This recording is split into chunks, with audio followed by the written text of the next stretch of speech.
e passo a palavra ao Dr. Paulo Renato Garcia Sintra Pinto, que fará a sustentação oral pelo réu Alexandre Ramagem Rodrigues. Seja bem-vindo à tribuna, Dr. Paulo Renato, que terá o prazo de até 1 hora para a sua sustentação oral. Obrigado, Excelência.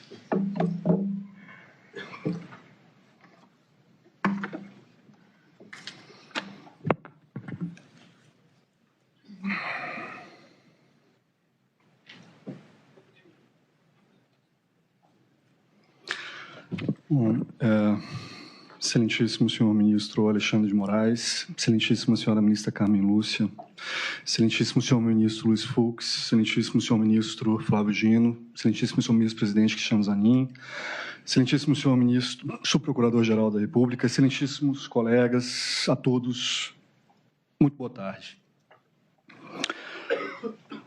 Excelências, eu não vou mais fazer relatórios sobre a citação penal, sobre as imputações tratadas na denúncia apresentada pelo excelentíssimo senhor Procurador-Geral da República, porque isso já foi objeto do relatório lido por Sua Excelência, o ministro Alexandre, já foi objeto de sustentação oral pelo doutor PGR.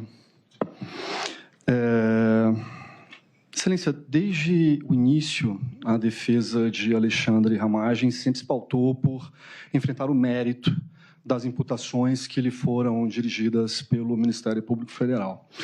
A defesa técnica apresentou pouquíssimas questões preliminares, incidentes processuais. A defesa nunca se furtou de analisar o mérito das imputações, de examinar detidamente cada um dos elementos sobre os quais se fundam essas imputações.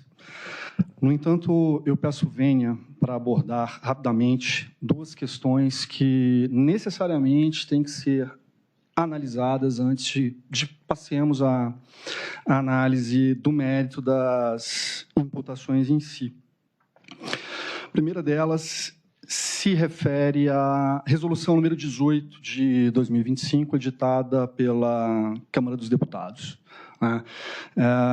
Essa colhendo a primeira corte em julgamento de questão de ordem, analisando o teor da resolução, que de fato foi um tanto elástica, né? Ela abarcava todos os réus dessa ação penal, entendeu que ela, com base no artigo 53, parágrafo 3º da Constituição, somente seria relacionada ao réu Alexandre Ramagem e apenas poderia surtir efeitos em relação a 2 dos 5 crimes que lhe foram imputados, crimes estes que teriam sido praticados após sua diplomação como deputado federal eleito, que foi nas eleições de 2022. Esses crimes, evidentemente, são aqueles ocorridos naquele caos, naquela coisa que houve em Brasília no dia 8 de janeiro de 2023, e se refere basicamente a ambos os ilícitos,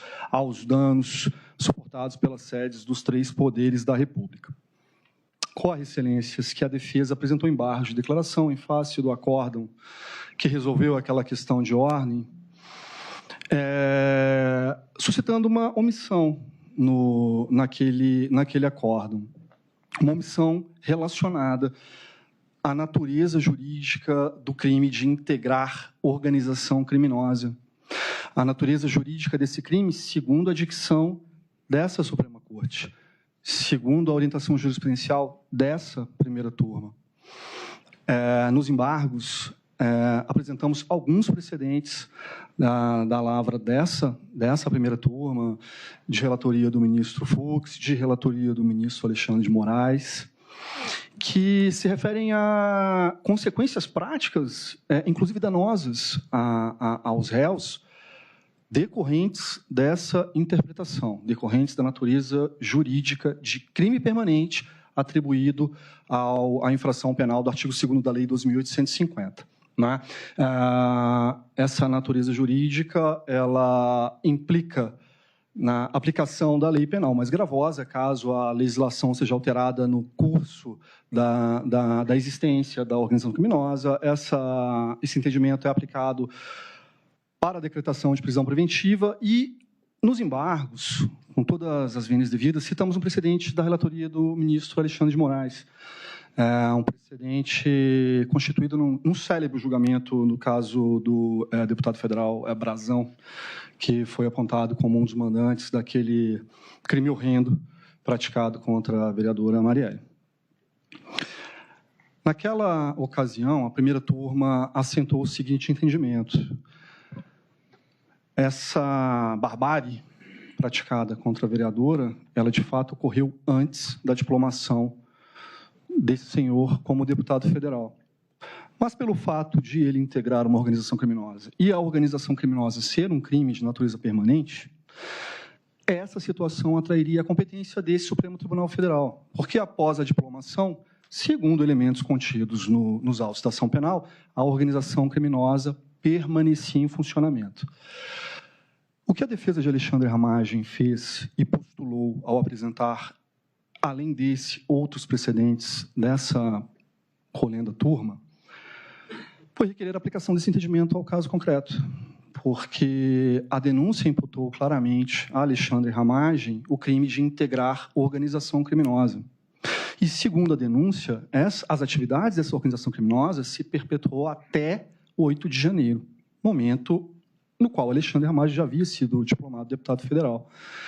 Então, com todas as vênias devidas, o entendimento da defesa é de que, de fato, a Resolução 18/2025, seguindo os fundamentos apresentados no acórdão que resolveu a questão de ordem, também alcançaria o crime de organização criminosa, porque esse crime, segundo a denúncia, ainda se encontrava em vigência após a diplomação de Alexandre Ramagem como deputado federal. Segunda questão que a defesa pede vênia para trazer ao conhecimento desse plenário, antes de adentrar no mérito das imputações, se relaciona ao relatório final apresentado na PET 11.108. O relatório final da PET 11.108, o extenso relatório final da PET 11.108, constituído por 1.125 laudas, foi publicizado por determinação do ministro Alexandre de Moraes, em decisão, salvo engano, Vossa Excelência pode me corrigir se eu estiver errado, em 18 de junho de 2025, por força de decisão expressa do ministro Alexandre nos autos daquela PET. Essa decisão foi proferida, essa decisão que deu publicidade ao relatório final dessa investigação foi proferido dias antes do início do prazo para a apresentação de alegações finais, prazo esse que se iniciou com a Procuradoria-Geral da República. Fatos, não elementos, não crimes em tese, fatos. Fatos foram apresentados naquele relatório que não constavam da denúncia apresentada pela Procuradoria-Geral da República nos autos da PET 12.100, cujo recebimento originou esta ação penal que estamos aqui a julgar. Fatos, eu poderia dizer que ou não guardam nenhuma relação com as imputações apresentadas pelo Ministério Público Federal na denúncia que deu origem a essa ação, ou fatos que se relacionam de uma forma muito indireta à denúncia, porque esses fatos não foram, de fato, sequer detalhados, mas o termo correto não seriam detalhados. Esses fatos eles não foram devidamente apresentados na denúncia, não foram apresentados. E quando esses fatos foram efetivamente formalizados, eles foram concatenados, coordenados naquele relatório final da PET 11.108, nós já estávamos efetivamente no fim da instrução dessa ação penal. Tanto que, salvo engano, uma semana depois, iniciou-se o prazo para o douto Procurador-Geral da República apresentar suas alegações finais.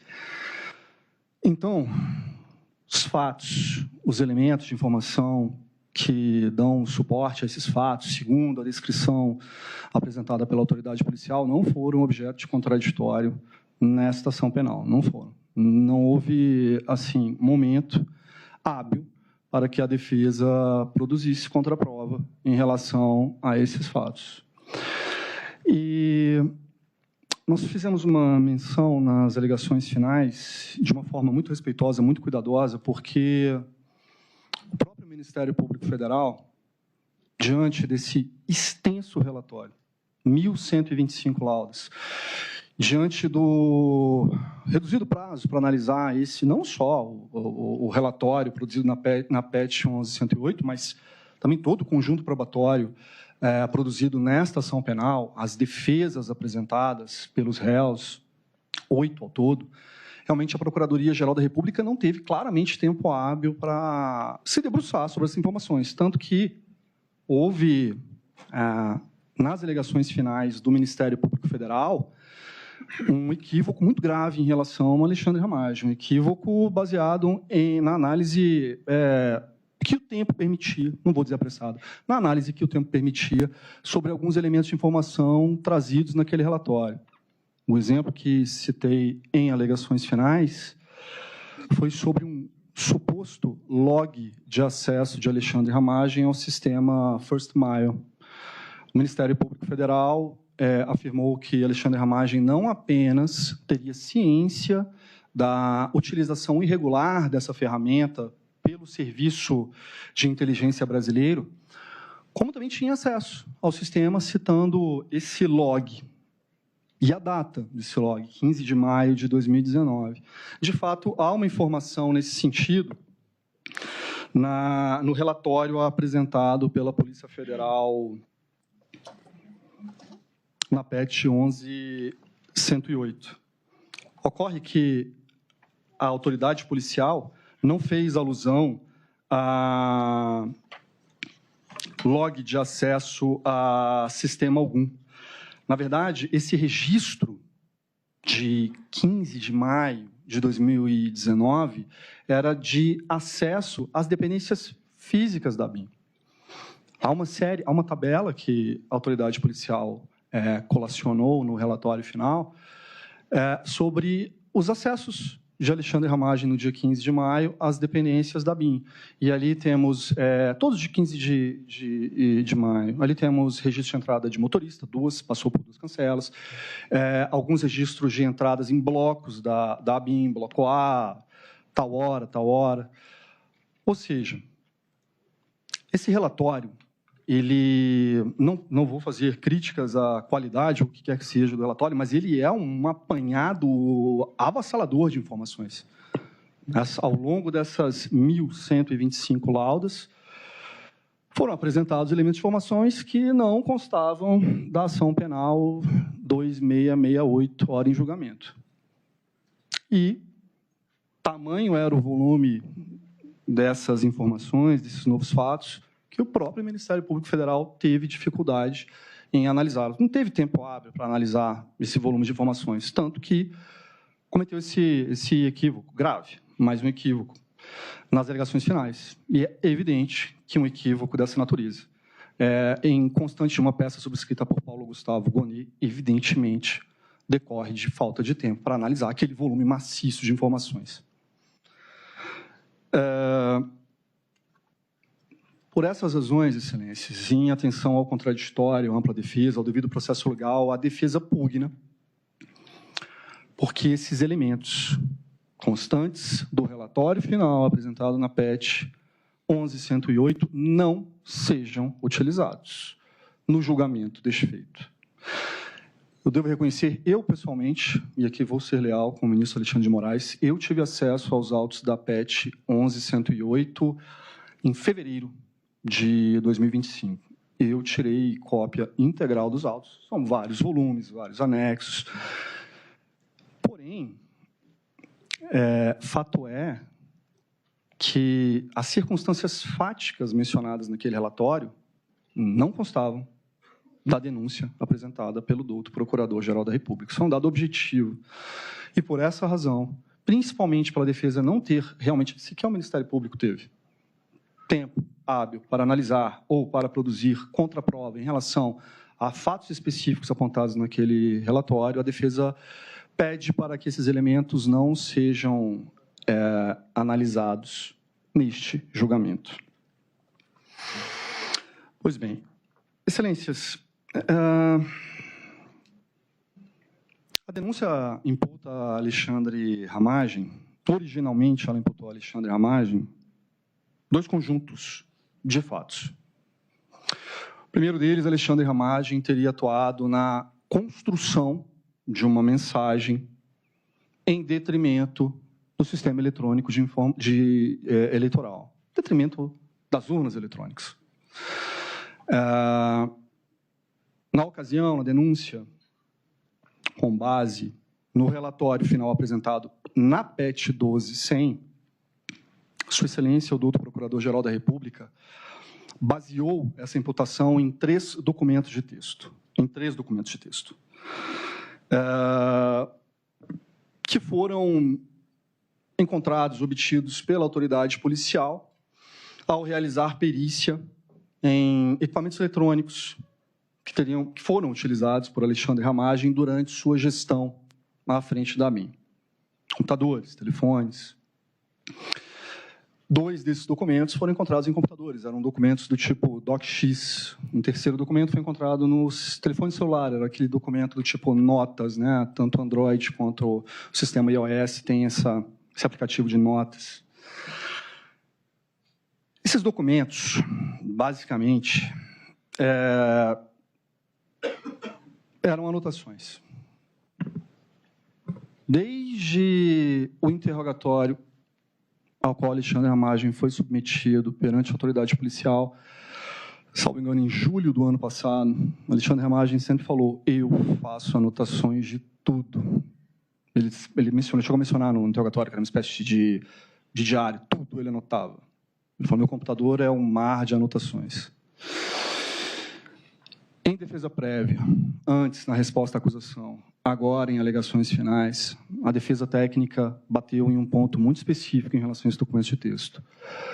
Não há elementos nos autos, elementos de informação, elementos de prova que demonstrem que esses documentos tenham sido transmitidos ou entregues ao então presidente da República. Não há. Não há. O que há é um print de mensagem, um print da tela do celular, onde um desses documentos, o presidente informa, TSE, salvo engano, teria sido transmitido ao então presidente da República. Mas é um print. É um print. Salvo engano, é um elemento de prova que não se coaduna sequer com agora esse Instituto da Cadeia de Custódia. É um print. Para além desse print, não há elementos de informação nos autos que demonstrem tenham sido esses documentos transmitidos, repassados ao então presidente da República. Em alegações finais, com o aprofundamento das investigações, foi apresentado um 4º documento. De texto, também um documento DocX. E eu gostaria de fazer breves considerações sobre cada um desses documentos. O primeiro documento, Bom dia, presidente.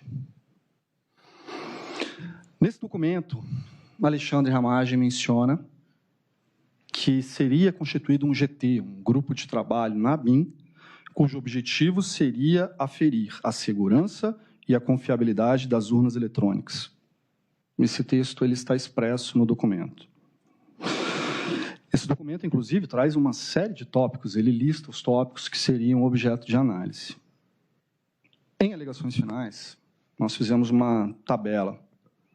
Cada um desses tópicos com dispositivos da resolução TSE 23673 de 2021. Essa resolução é a que regulamenta o teste público de segurança das urnas eletrônicas. Cada um dos tópicos ali constantes, nessa mensagem, nesse escrito, ele se referia, ele tinha, não era embasamento, ele fazia parte, ele constava da resolução 23673. Sobre esse GT de trabalho para aferir a segurança e confiabilidade das urnas, eu gostaria de fazer 2 observações. Primeiro, esse grupo de trabalho jamais saiu do papel. Esse grupo acabou não sendo constituído.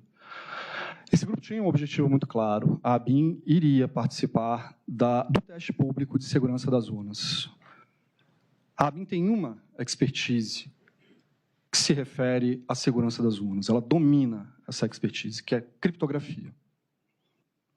Só que os técnicos da ABIN, que necessariamente teriam que participar desse teste, eles claramente se negaram a fazer por uma razão de ordem objetiva e lógica. Não estamos preparados para participar desse teste. Esse teste é público, é aberto. A Polícia Federal participará do teste, universidades públicas participarão do teste. Nós não vamos nos expor sem o devido preparo. Logo, a ABIN não participou desse teste. Esse GT ele não saiu do papel. E não há indício sequer de que esse grupo de trabalho tenha sido constituído. E eu gostaria de fazer aqui mais uma observação sobre esse mencionado grupo de trabalho. Em maio de 2021, a ABIN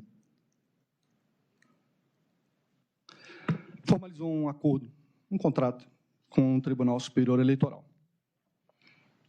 O Tribunal Superior Eleitoral, salvo engano, na época, sob gestão do eminente ministro Edson Fachin.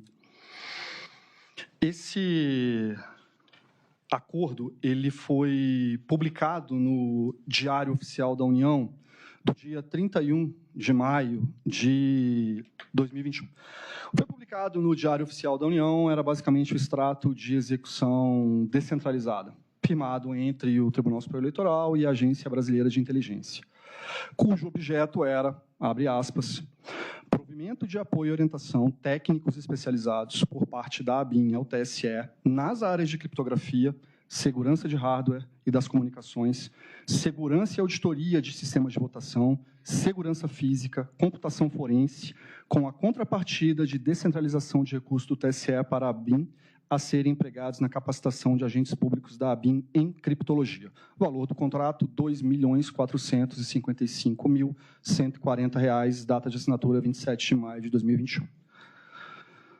Eu fiz alusão a esse contrato apenas para contextualizar esse grupo de trabalho da ABIN, que jamais saiu do papel, mas sim, a ABIN tinha um acordo formalizado com o TSE para atuar em auxílio ao TSE nas áreas de criptografia, segurança de hardware e das comunicações, segurança e auditoria de sistemas de votação. E era natural que assim fosse. Como eu disse, de fato, eu realmente fiz algumas pesquisas, fiquei curioso, pesquisas na internet, Google. A ABIN realmente ela tem uma atuação destacada nessa área, criptografia, então o que justifica não mais poder o fato de o TSE, à época, ter firmado esse contrato por valores vultuosos, inclusive, com a Agência Brasileira de Inteligência. Este é o primeiro de 4 documentos que foram mencionados na acusação, tanto na denúncia quanto em alegações finais, que dariam suporte a essa imputação de atuação para a construção de mensagem deletéria às urnas. Essa imputação, ela é de enorme gravidade. Mais cedo, o doutor Procurador-Geral da República fez menção ao fato de que as defesas procuraram excluir a participação dos respectivos réus, situando-os em momentos específicos da cronologia apresentada na denúncia.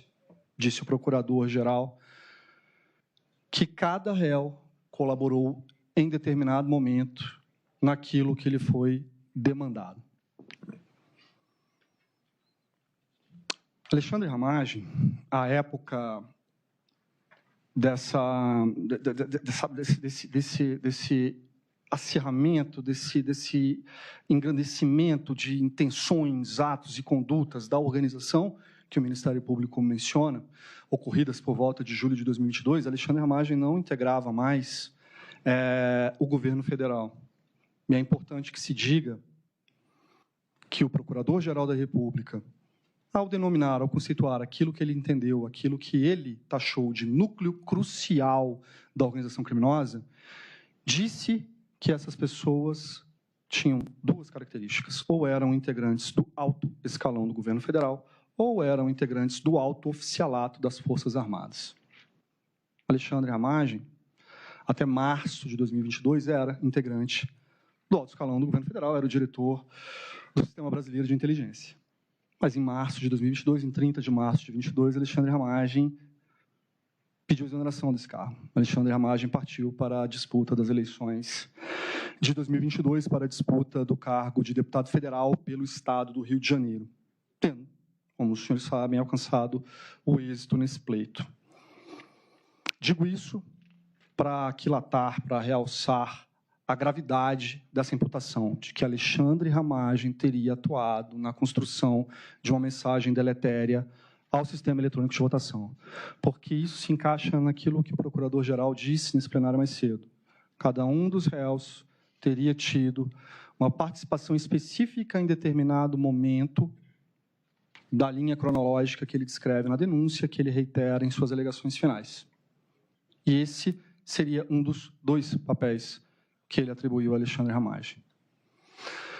E mais, o Procurador-Geral da República, tanto na denúncia quanto nas alegações finais, ele emprestou grande realce a essa imputação, porque Sua Excelência, Dr. Paulo Gonet, disse textualmente que era fundamental que se trabalhasse pelo descrédito, pela desconfiança da população em relação ao sistema eletrônico de votação, porque somente neste momento, somente sob essa circunstância, se viabilizaria uma revolta popular, um descontentamento popular de tal magnitude que permitisse ao grupo proceder à tomada do poder pela força. Essa é uma imputação expressa constante da denúncia. Mas Alexandre Ramagem não atuou na construção de mensagem de descrédito às urnas. Esses 4 documentos de texto, basicamente, tratam de falas, pensamentos e discursos publicizados, já publicizados, e publicizados durante longo tempo pelo então presidente da República. Como, por exemplo, supostamente ter vencido as eleições de 2018 no primeiro turno. Em alegações finais, trouxemos, inclusive, uma notícia extraída do site do Tribunal Superior Eleitoral, de uma representação julgada procedente pelo plenário do TSE em 2018, determinando a campanha de Jair Bolsonaro que retirasse do ar uma determinada peça publicitária, onde esse entre aspas, fato era veiculado, que Jair Messias Bolsonaro teria vencido as eleições de 2018 no primeiro turno. Esses documentos, esses 4 documentos de texto apresentados pelo Ministério Público, e são esses 4 documentos de texto, e nada mais do que esses 4 documentos de texto que embasam essa imputação de atuar para construir uma mensagem deletéria ao sistema eletrônico de votação, esses textos trazem um grande compilado de declarações públicas, entrevistas, pronunciamentos realizados por Jair Bolsonaro. Esse fato, suposta vitória no pleito eleitoral de 2018, no primeiro turno. Jair Bolsonaro mencionava isso de forma reiterada. Trouxemos até uma matéria, de fato, peço até escusas, porque as alegações finais, sim, nós trouxemos muitas matérias de veículos tradicionais da imprensa, Estadão, Folha, UOL, Veja, Poder 360, de 2018, 2019, 2020, noticiando isso. Falas, entrevistas, pronunciamentos do então presidente da República, tecendo, em alguma medida, e de forma constante, críticas ao sistema eletrônico de votação. Aliás, um desses documentos, excelências, traz críticas ao doutor ministro Alexandre de Moraes e ao então ministro Celso de Mello. Esse documento ele foi criado em 31 de maio de 2020, eu me refiro ao documento Presidente DocX. Nesse documento, Alexandre Ramagem fez um compilado dessas críticas. A Procuradoria-Geral da República disse que Alexandre Ramagem, na ocasião, estaria atuando como um ensaísta. Aquilo seria um ensaio de discursos do presidente da República. Alexandre Ramagem estaria orientando o presidente da República a atuar de determinada maneira.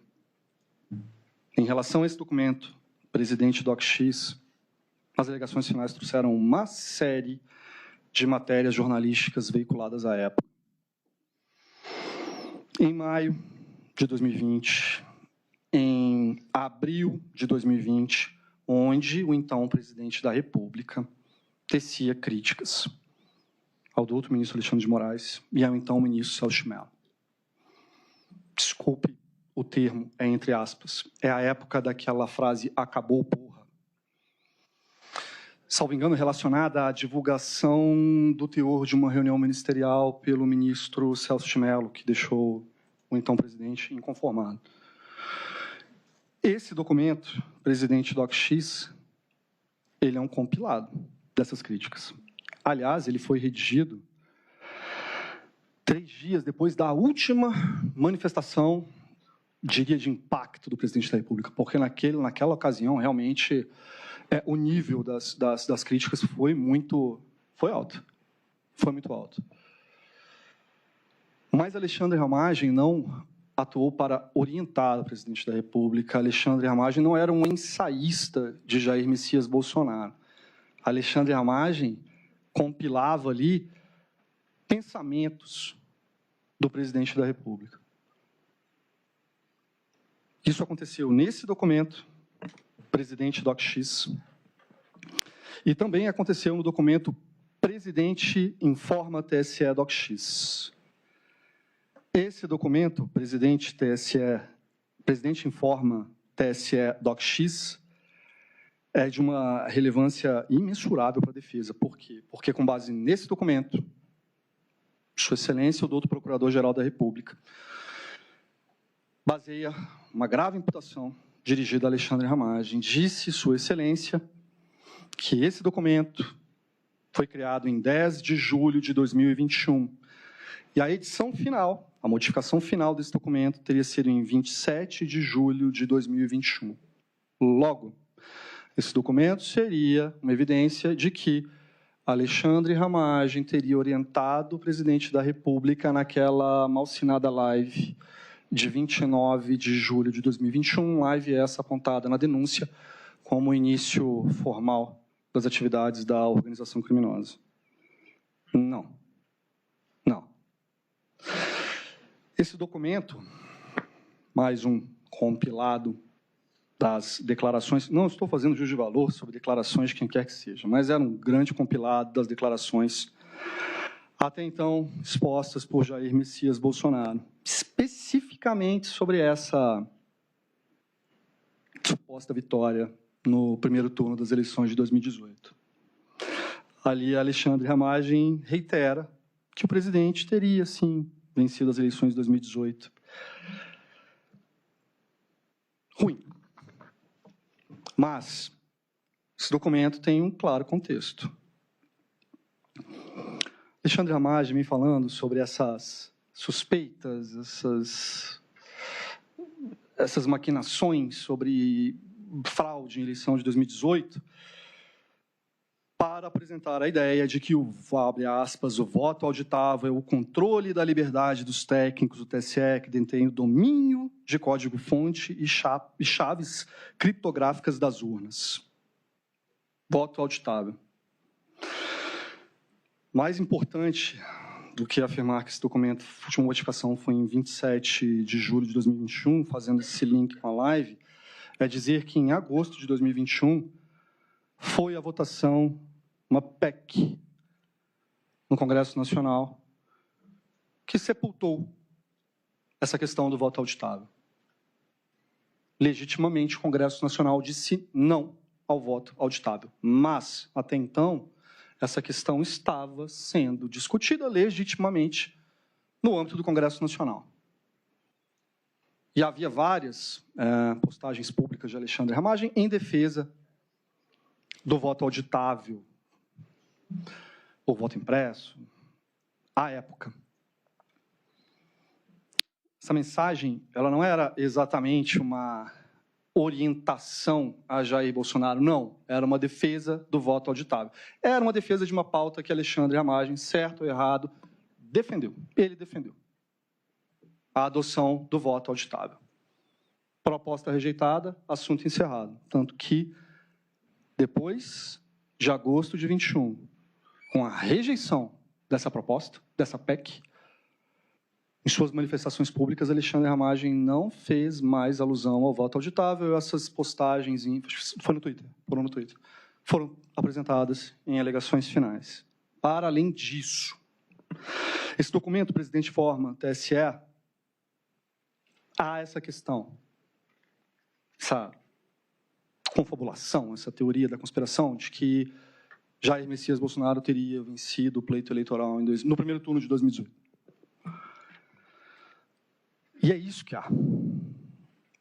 há. Esse documento não tem ligação alguma com a live de 29 de julho de 2021. Aliás, eu louvo o esforço do Procurador-Geral da República em suas alegações finais. Ele transcreveu o documento presidente forma TSE e transcreveu trechos da live do então presidente da República. E, assim, foi mais de 1 hora de live. Esse texto presidente informa é um texto pequeno.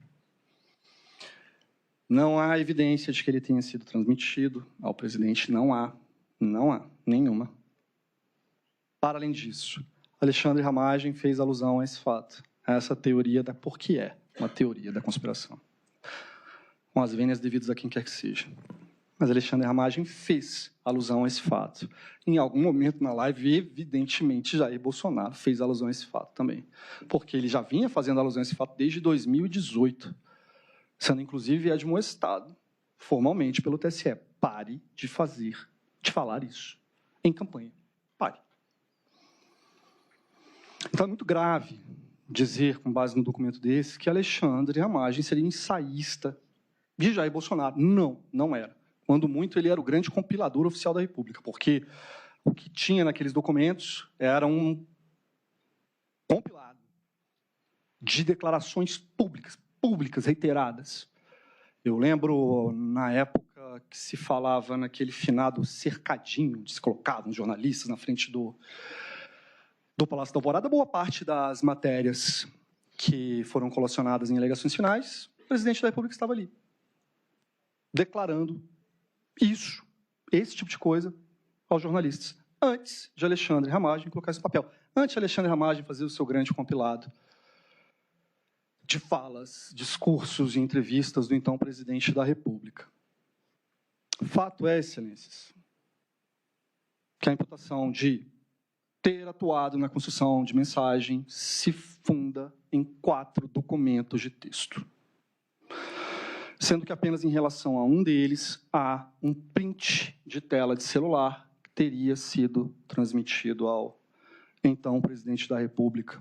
Vou até ser claro nesse ponto. Nesse print havia lá em cima do destinatário da mensagem JB01. Acho que Vossa Excelência se lhe recorda. Mas é um print. Em relação aos outros 3, não há elemento de informação que demonstre que esses documentos, o grande compilado, teria sido repassado ao então presidente da República. Eram anotações, eram opiniões pessoais de Alexandre Ramagem. Aliás, quero aqui reiterar, uma delas sobre a adoção do voto auditável, do voto impresso, embora realmente no corpo desse texto houvesse menção a esse fato, sem juízo de valor, mas essa confabulação de fraude em eleição de 2018. Para além disso, 3 anos de perícia. Alexandre Ramagem foi diretor da ABIN de julho de 2019 a março de 2020. Os computadores utilizados por ele à época, a impressora utilizada por ele, celulares utilizados por ele, foram objeto de extensa perícia pela Polícia Federal. 3 anos. A perícia se debruçou sobre 3 anos de material constante nesses gadgets? 3 anos. 4 documentos de texto. Isso aqui é um indício concreto de que esses documentos tenham sido transmitidos, passados para frente. Isso é uma questão, isso é um dado objetivo, que eu acho que vai muito além do conteúdo desses documentos. E é um quarto documento, em que Alexandre Ramagem apresentou uma sugestão. Aliás, opinião, que a defesa técnica pessoalmente não concorda, mas o documento se chama PR, presidente.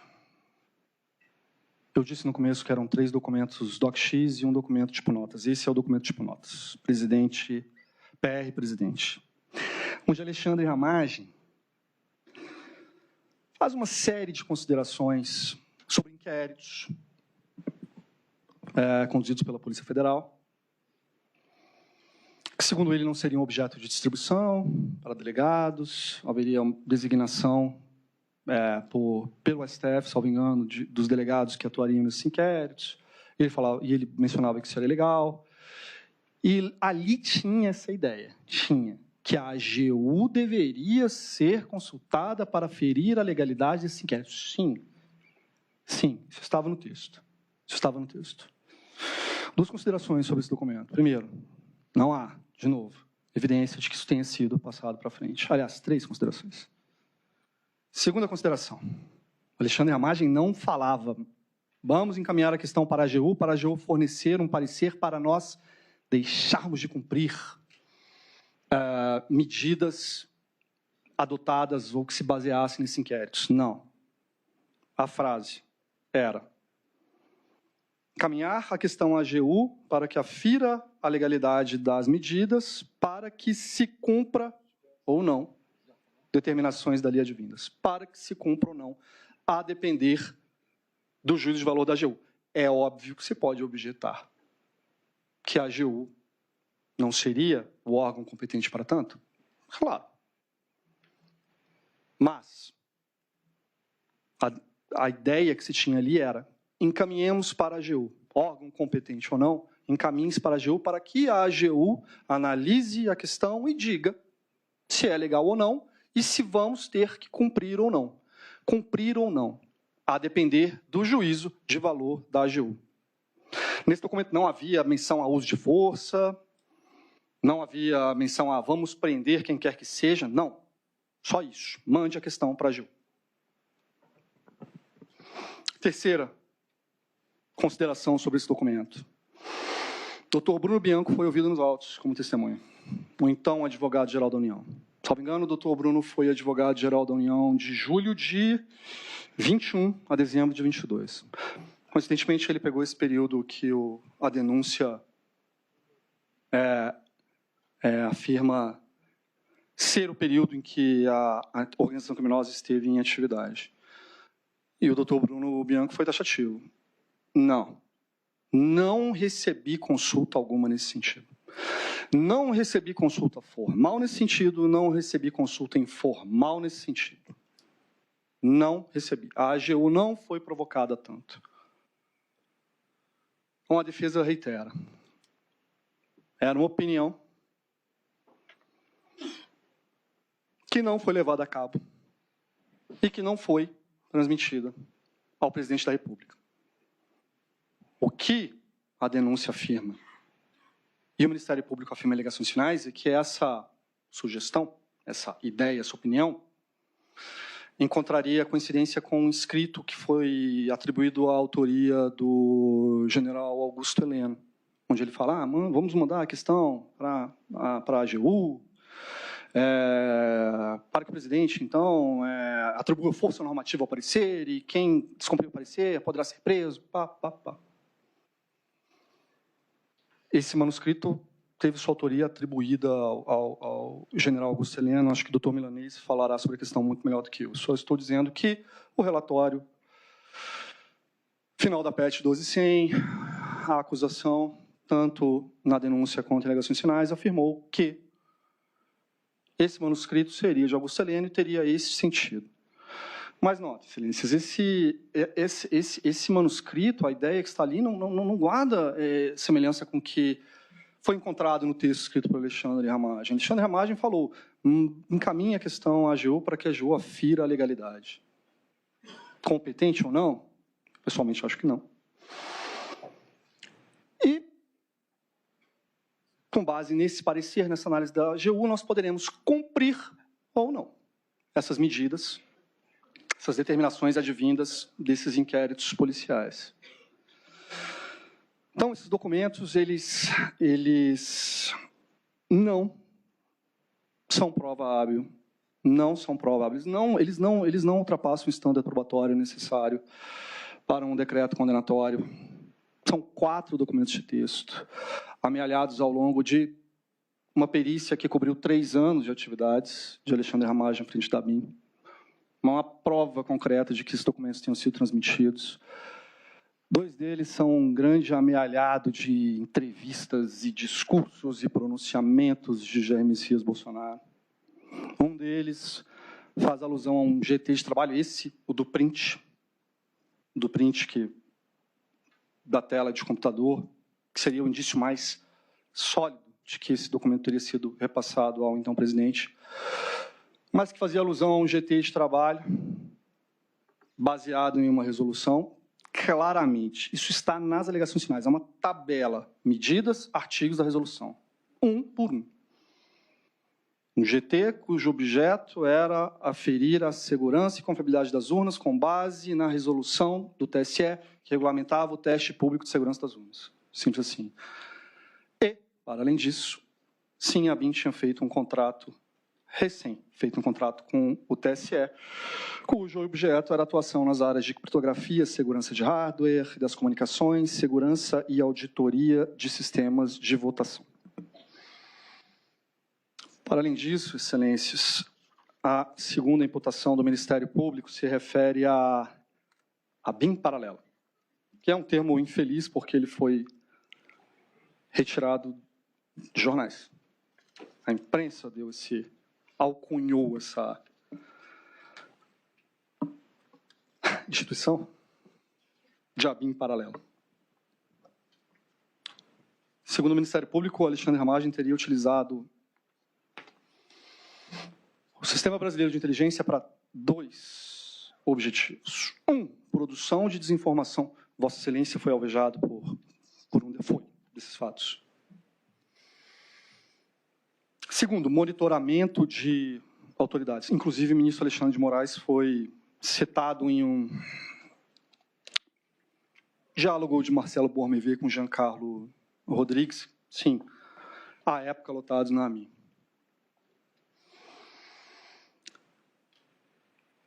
Ao mencionar esses fatos, a denúncia, aí eu quero fazer aqui a observação sobre a PETS 11.108. A denúncia fez uma menção ao First Mile. Popular First Mile. Essa ferramenta de inteligência de geolocalização. Essa ferramenta conseguiria encontrar pessoas apenas com conhecimento do número de telefone, fazendo um cruzamento com as ERBs, com as estações de rádio base das operadoras de telefonia. A denúncia, de fato, fez alusão ao First Mile. Mas, com base na PET 11.108, as alegações finais foram muito mais além.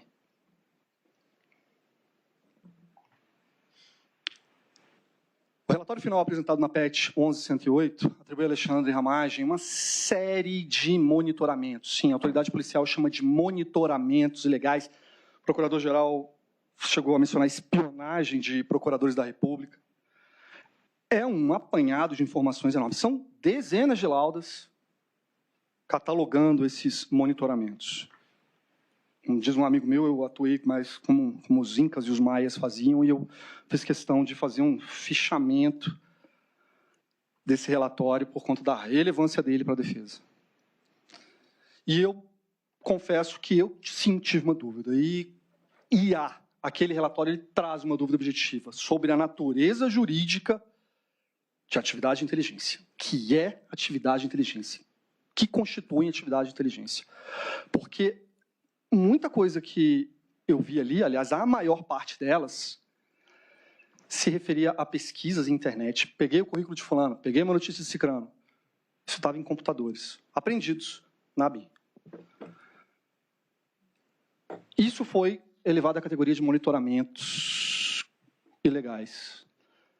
Mas eu não consigo, e eu estou sendo sincero, eu não cheguei ainda a esse entendimento se isso é ou não atividade de inteligência. Vou citar um exemplo. Havia nos computadores um currículo de uma promotora de justiça do GAECO, do Ministério Público do Estado do Rio, que teria atuado no caso da vereadora Marielle. Era o currículo. Promotora, lotada em tal lugar, GAECO, graduada por alguma universidade, não sei, UERJ, mestre em Direito. Era isso. Um terço de página no currículo. E isso foi elevado à condição de monitoramento clandestino, de atividade de inteligência irregular, de desvirtuamento do Serviço Brasileiro de Informação. Essa é uma das questões que a defesa traz relacionadas ao relatório final da PET 11.108. Não é só a questão de que não houve tempo hábil para o contraditório ali, mas, assim, o relatório, o sentido que a autoridade policial deu para os fatos ali narrados é muito sério, muito grave. Aquilo ali merece reflexão, merecia, sobretudo, debate, discussão, acusação, defesa. Porque não dá para levar ao cabo a conta de monitoramento legal, informações retiradas de Google. Não. O Sistema Brasileiro de Informação, o brasileiro, não pode ser isso. Não. Voltando ao First Mile, houve, embora o delegado faça alguma mistura entre First Mile e monitoramento legal, há uma autoridade, um parlamentar que foi, sim, ao que parece, foi, sim, monitorado com o uso do First Mile, o então deputado João Willis. Detalhe, esse monitoramento ocorreu antes de Alexandre Ramagem tomar posse como diretor da ABIN, fato objetivo. Antes. É por isso que a autoridade policial citou aqueles registros de entrada, de acesso físico de Alexandre Ramagem às dependências da Polícia Federal, para dizer que, olha, Alexandre Ramagem só tomou posse em julho, mas em maio ele já frequentava a ABIN. É óbvio que ele frequentava a ABIN. 2 vezes. Ele foi 2 vezes à ABIN antes da posse. Ele ia ser empossado como diretor do órgão nacional de inteligência. Ele foi visitar a instituição que, dali a algumas semanas, ele passaria a gerir. 2 vezes Alexandre Ramagem, ao contrário do que o Ministério Público afirmou, não foram logs de entrada em First Mile, foram registros de entrada nos prédios físicos, nas dependências físicas da ABIN. Maio e junho. Antes de Alexandre Ramagem tomar posse como diretor do órgão. Claramente, essas informações foram utilizadas pela autoridade policial para vincular esse monitoramento ilegal realizado sobre o então deputado João Willis, vinculá-lo a Alexandre Ramagem. Alexandre Ramagem sequer era o diretor da ABIN à época. É disso que se trata. É por isso que eu digo, o relatório da PET 11.108 merece redobrada cautela na sua análise, merece muito debate sobre ele. E ele aportou nos autos somente após encerrada a instrução processual dessa ação penal. Para além disso, em relação à desinformação produzida no âmbito da ABIN, de fato, há um diálogo que foi colhido em celulares entre Marcelo Bormervé e Giancarlo Rodrigues, ambos, um policial federal, um sargento de exército, ambos lotados na ABIN, em que eles pegaram um documento de texto, outro documento de texto, positivo, DocX, que se referia, trazia informações sobre o quadro societário da empresa Positivo, então fabricante de urnas eletrônicas. O documento trazia informações sobre o quadro societário dessa empresa. E a defesa, sim, defendeu o caráter institucional desse documento, sobretudo baseado no acordo em vigor com o TSE, para que a ABIN atuasse junto ao TSE para implementar, aumentar, melhorar, aprimorar a segurança das urnas. Esse acordo havia. E esse documento estava lá, e nada mais. Havia um documento. Esses 2 servidores, com base nesse documento, sim, produziram desinformação, sabe, algo extremamente reprovável relacionado ao ministro Luiz Fux, e ao eminente ministro Luiz Alberto Barroso, ligando parentes do ministro Barroso à empresa, sim, desinformação. A defesa já havia dito que a Ramagem não deu ordens nesse sentido, que essa responsabilidade não poderia ser atribuída à Ramagem, salvo se admitíssemos culpa em vigilando, culpa em eligendo, responsabilidade penal objetiva. Fato é que Marcelo Beaumervet, o autor da façanha, em interrogatório prestado na ação penal, uma das ações penais decorrentes das investigações da PET 12.100, ele afirmou que essa conduta, essa desinformação, teria sido fruto de ímpeto político, em razão da polarização vivida, enfim. Marcelo Beaumervet, seria fácil para ele. O diretor-geral mandou que eu fizesse, eu fiz. Não, ele falou, fiz. Era o momento, era o caos, era a polarização, era esse inferno dessa polarização. Opinião pessoal, esse inferno que vivemos por conta de políticos de estimação. Não há um elemento que demonstre uma ordem direta ou indireta que fosse de Alexandre Ramagem para a produção de desinformação. Neste caso, ministro Fux, de produção de informação em relação a Vossa Excelência. O que há é Marcelo Beaumervet, o autor da façanha, reconhecendo, fiz por ímpeto, por índole, em razão da polarização política. Isso é um dado objetivo. Doutor, claro, descontar o tempo do advogado, eu ouvi esse absurdo que foi atribuído a um bom policial, que eu acho que isso é uma desqualificação qualificada como bom policial. Mas, independentemente disso, citado aí, essa questão que não tem a menor importância, a menor lógica, eu, evidentemente, que não iria me dar por impedido de julgar por causa disso. Isso não vai influir em nada. Aqui já se alegou impedimento, que o colega seria vítima, o outro participou da prisão, enfim, o outro colega teria sido advogado. Eu não tenho, isso aí não infirma de forma alguma a minha independência, malgrado tenha sido realmente um desvio gravíssimo de quem se diz bom policial. Excelência, não tenho a menor dúvida disso, e aqui volto a reafirmar. A defesa de Alexandre Ramagem, em momento algum, se valeu desses incidentes, não criticando os colegas, agiram de forma legítima no exercício de suas funções, aplaudo a atitude deles. Mas a defesa de Alexandre Ramagem não arguiu impedimento, suspeição, incompetência. A defesa de Alexandre Ramagem sempre foi direto aos fatos, aos elementos, às imputações, porque eles não dão sustentação àquilo que o Ministério Público afirma. Isso vale para aquela investigação, um dossiê que seria elaborado em desfavor do ministro Alexandre. Também, Marcelo Beaumervet conversando, em diálogo com o Giancarlo. E no relatório, esse relatório da PET 11.108, nenhuma alusão ao nome de Alexandre Ramagem foi feito. Lá vai Marcelo Beaumervet e Giancarlo fazendo, índole, sabe, uma questão política, enfim. E, por fim, excelências, para terminar, a PET 11.108 trouxe fatos que não haviam, de modo algum, sido sequer mencionados, ainda que indiretamente, na denúncia. Interferência de Alexandre Ramagem em favor de Flávio Bolsonaro em Receita Federal.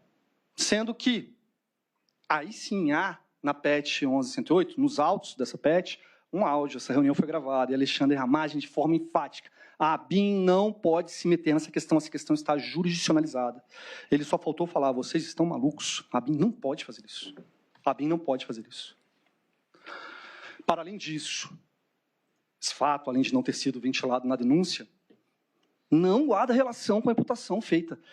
Se Alexandre Ramagem estivesse atuando em benefício de Flávio Bolsonaro, questão de ordem estritamente pessoal do presidente da República, entendam?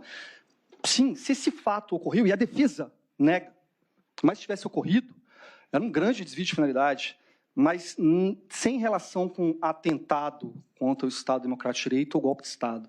Teria-se de ordem estritamente pessoal do senhor presidente da República. Mesma questão vale para o PAD, que foi instaurado no âmbito da ABIN, que só foi ventilado agora em alegações finais pelo Ministério Público, porque consta somente do relatório final da PET 11.108, de que Alexandre Ramagem teria intercedido no PAD para evitar que a questão do first mile viesse à tona e o prejudicasse, sendo que Alexandre Ramagem determinou, inclusive, que a corregedoria da BIM, isso é um dado objetivo, procedesse à análise da legalidade na utilização dessa ferramenta. Alexandre Ramagem fez isso 2 vezes. 2 vezes. Excelências, meu tempo está esgotado, inclusive já usei a canja do ministro Fux. Muito obrigado. Excelências, muito obrigado pela consideração, pela paciência, pelo tempo. Presidente. Pois não, ministra Carmen. Excelência, me permite, eu queria apenas fazer uma, não propriamente uma indagação, enfim. Pois não. Que o nobre advogado fez muitas referências à inexistência ou que teria havido uma campanha pela eleição auditável, pelo processo auditável, e que isto era algo que foi até objeto de uma proposta de emenda constitucional. Mas Vossa Senhoria sabe a distinção entre processo eleitoral auditável e voto impresso. Sim, Excelência. Porque repetiu como se fosse sinônimo, e não é, porque o processo eleitoral é amplamente auditável no Brasil, passamos por uma auditoria, e para que não fique para quem assiste a ideia de que não é auditável. Uma coisa é a eleição com processo auditável, outra coisa é o voto impresso. O que se fez foi, o tempo todo, dizer que precisava de voto impresso, que tem a ver com o segredo do voto, a lisura e rigidez do direito de cada cidadã e cidadão votar só de acordo com o que ele pensa e ninguém saber disso. Outra é a auditabilidade. A auditoria, desde 1996, quando foi criado o processo eletrônico, ela é auditável e passa por várias fases. Então, só para ficar claro, porque Vossa Senhoria usou com muita frequência, como se fosse a mesma coisa. Não é.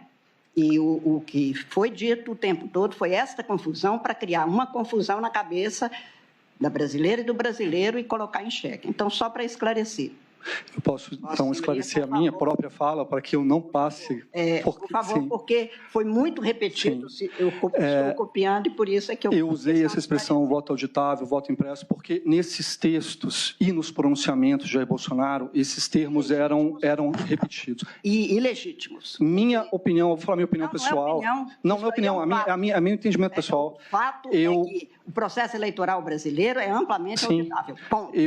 Eu conheço profissionalmente a segurança das urnas e essa questão do voto impresso é só em relação à defesa ao que foi dito. Não é a defesa que defende essa ideia. Ótimo, que fique claro. O processo eleitoral brasileiro é auditável, íntegro, perfeitamente seguro, como se comprova amplamente. Voto impresso, desde a introdução do voto eletrônico no Brasil, não estamos tendo. É este o fato. E também, para retificar, em 2020, 2021, não era o ministro Fachin o presidente do Tribunal Superior Eleitoral, para não se imputar a ele a assinatura do acordo perfeitamente legítimo, realmente. Muito obrigada. Obrigada, presidente. Agradeço, ministra Carmen, agradeço, doutor Paulo Renato Garcia Sintra Pinto.